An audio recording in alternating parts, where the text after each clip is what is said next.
Taong 2014 nang umalis po kami dito sa Parañaque.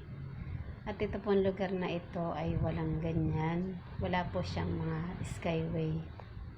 At ito pong gasolinahan na ito ay wala pa rin po. Nagulat nga po ako pagbalik ko dito ay ayan na po ang aking nakita o bumulaga sa akin.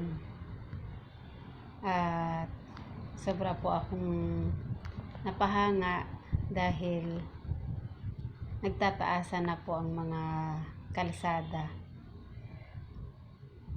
Dati po ay naglalakad pa po kami dito sa footbridge na ito. Dito po kami natawid papunta po ng Uniwide Coastal Mall.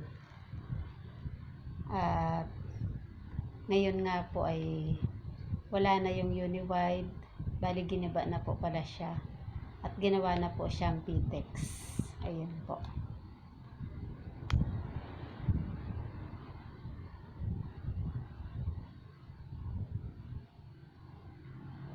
Bali